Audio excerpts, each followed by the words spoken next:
नमस्कार, मैं हूं Rakesh Tripathi. News diary channel में आपका स्वागत है। आज विजयदशमी के दिन 9 दिन तक धरती पर पूज्यमान रही माता रानी का विसर्जन हर्षोल्लास के वातावरण में विधि विधान से किया गया। नवरात्र में 9 दिनों तक विधि विधान से माता रानी का पूजन के बाद 10वीं तिथि पर उनकी प्रतिमा का विसर्जन कर दिया गया। यानी 9 दिनों तक माता रानी धरती पर रहने के बाद विजयदशमी के दिन वह अपने लोक चली गई और धरती के लोगों को आशीर्वाद देकर गई। और जैसा जिसका कामना था, जैसा जिसका मानना था, उस रूप से उनको आशीर्वाद भी मिला। और आशीर्वाद देने के बाद माता रानी अपने लोक में चली गई। उनका विधि विधान से विदाई किया गया और विसर्जन किया गया। अभी आप देख रहे थे इस वीडियो में कि लालगंज विकासखंड क्षेत्र के रेही गांव के लोगों द्वारा हर्षोल्लास विधि विधान बाजे गाजे के साथ विसर्जन की तैयारी की जा रही थी। और आगे देखेंगे कि विसर्जन भी किया गया ले जाकर के।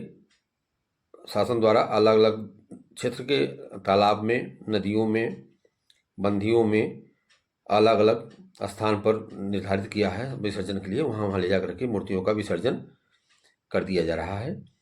पहले गंगा जी में लोग ले जाते थे, जिससे काफ़ी भीड़ होती थी और गंगा में प्रदूषण बढ़ता था, जिसकी वजह से शासन ने अब रोक लगा दिया है कि अपने अपने घर गांव के आसपास ही जो तालाब हो, तालाब में ही विसर्जन कर दिया जाए।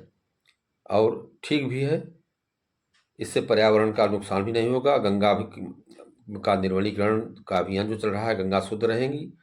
और इसमें अनेक घटनाएं हो जाती थी। गंगा जी में बहुत लोगों को डूबने से मौत हो जाती था, जो साथ में श्रद्धालु जाते थे। रोड दुर्घटनाएं होती थी, इसलिए कई चीज़ों पर रोक लगी है और यह जनहित में था और अच्छा निर्णय था यह। अब गांव गांव में, तालाबों में, नदियों में, बंधियों में गाजे बाजे के साथ, डीजे के साथ माता रानी का विसर्जन श्रद्धालुओं द्वारा नृत्य के साथ, गीत के साथ, अपने पूरे हर्षोल्लास वातावरण के बीच ले जाकर के उनका विसर्जन किए।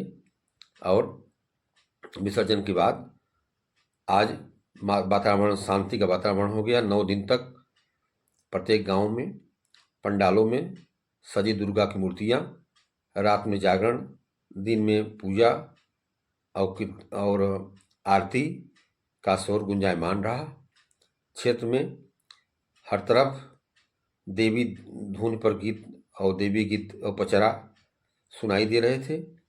और यह लग रहा था जैसे कोई देवलोक हो, धरती पर देवलोक उतर आया था। बड़े ही मनोरम दृश्य में हर पंडालों में यह स्थिति देखी गई। अपने अपने सामर्थ्य के अनुसार श्रद्धालु पंडालों का भी व्यवस्था किया था। कहीं भगवान राम का जो नया प्रस्तावित मंदिर बन रहा है उस रूप में पंडाल दिखाई दिया, तो कहीं पर अक्षरधाम मंदिर के रूप में, कहीं पर वैष्णो देवी माता के रूप मंदिर के रूप में, तो कहीं पर सोमनाथ मंदिर का भव्य रूप पंडाल में दिखाई दिया। अपने अपने सामर्थ्य के अनुसार श्रद्धालुओं ने अपने अपने मत का प्रकटीकरण किया और मंदिर के रूप में यह पंडाल सजाया। और पंडाल में माँ दुर्गा का प्रतिमा को स्थापित कर 9 दिन तक पूजा पाठ किया और पूजन पाठ के बाद विजयदशमी के पर्व पर विसर्जन किया गया। माता रानी को विदाई दी गई, यानी कि धरती पर से वह अपने लोक में गई।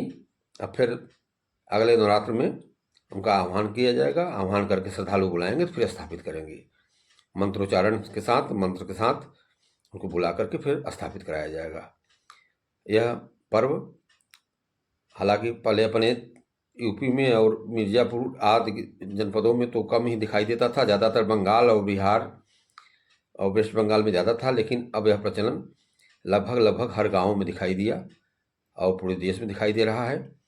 और इससे सनातन धर्म का एक जागरूकता कहा जाएगा कि हर गांव में इससे जागरूकता बढ़ रही है और लोगों में देवी के, दुर्गा देवी के शक्ति का वह रूप में अपना विश्वास जता रहे हैं, जिस रूप के रूप में माँ दुर्गा जानी जाती हैं। यह खबर आपको कैसी लगी, अपना सुझाव कमेंट बॉक्स में दें और निवेदन है कि इस न्यूज़ डायरी चैनल को देखें और अपने लोगों से, मित्रों से इसको सब्सक्राइब करा दें।